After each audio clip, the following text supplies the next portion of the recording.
भारत जल्दी ही इतिहास बनाने वाला है और वो बनाएगा भी, क्योंकि भारत साइंस और टेक्नोलॉजी किसी भी मामले में किसी भी देश से कम नहीं है।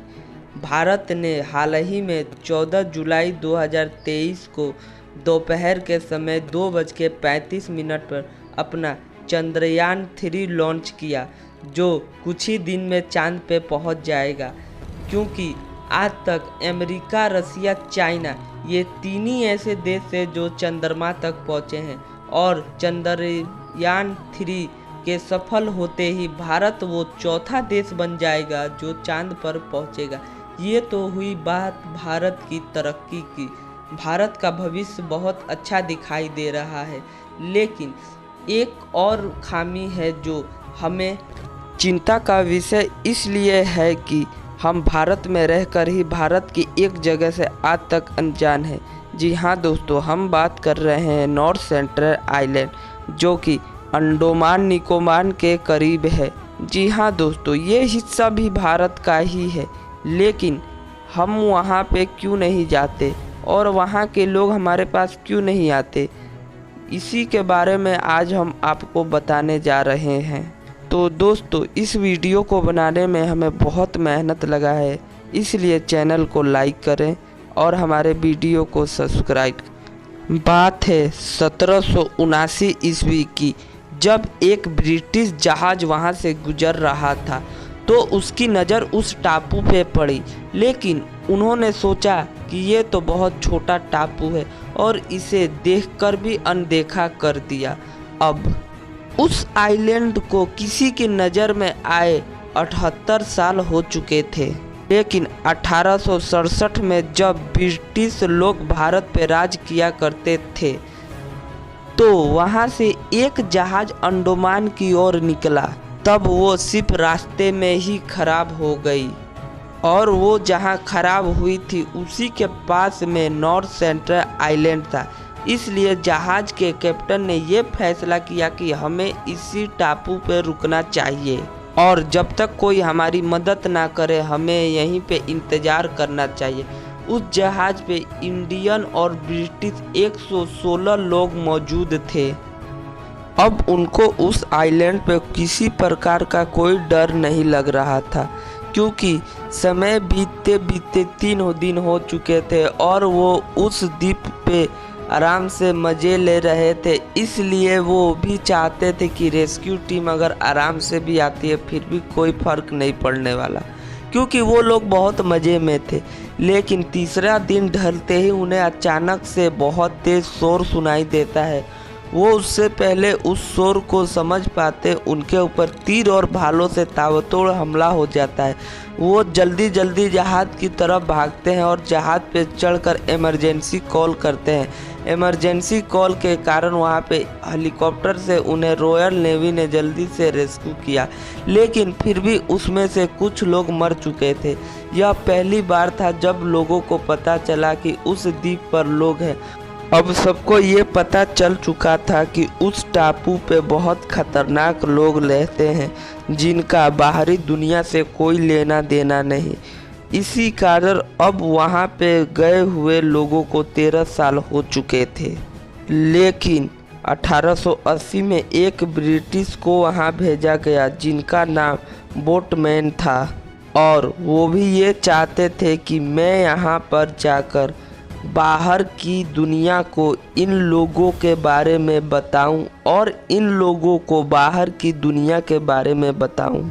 लेकिन ये इतना आसान नहीं था, क्योंकि वो लोग किसी को भी वहाँ पे देखते उनके ऊपर हमला कर देते थे। उन लोगों से दोस्ती करने के लिए इन्हें एक प्लान की ज़रूरत थी। फिर उन्होंने ये योजना बनाया कि हम वहाँ जाएंगे और वहाँ पे जाने के बाद चोरी से कुछ लोगों को अपने साथ लेके आएंगे और हम उनके साथ बहुत अच्छा व्यवहार करेंगे ताकि उनको ये लगे कि हम उसके लिए खतरा नहीं। फिर हम उनको अच्छी तरह से फिर कुछ गिफ्ट देकर वहाँ छोड़ देंगे ताकि ये लोग वहाँ जाकर और लोगों को बताएं कि हम उनके लिए खतरा नहीं, हम उनकी मदद करना चाहते हैं। लेकिन दुख की बात यह है कि उसमें से दोनों औरत और मर्द मर गए क्योंकि उन्हें बाहरी दुनिया में रहने में बहुत दिक्कत हो रही थी, क्योंकि यहाँ का वातावरण में बहुत धूल मिट्टी है और वो प्राकृतिक में जंगल में आसानी से रहते थे। अब इसे देखते हुए बोटमैन ने ये फैसला किया कि हम इन चारों बच्चों को वहाँ पे ले जाके छोड़ दें अच्छे मैसेज के साथ, और उन्होंने ऐसा ही किया। कुछ गिफ्ट देकर वहाँ पे उन्हें छोड़ाए, लेकिन उन दोनों के मरने के कारण वो लोग बहुत ज़्यादा गुस्से में आके उनके ऊपर भी हमला कर दिया। वो भी वहाँ से जैसे तैसे कर भागे। जब सब दुनिया वहाँ पर जाकर हार चुकी थी तो भारत ने सोचा क्यों ना एक बार हम भी ट्राई करें।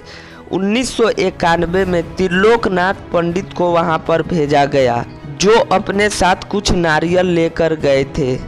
नारियल ले जाने का कारण यह था कि उस द्वीप पर नारियल के पेड़ नहीं थे।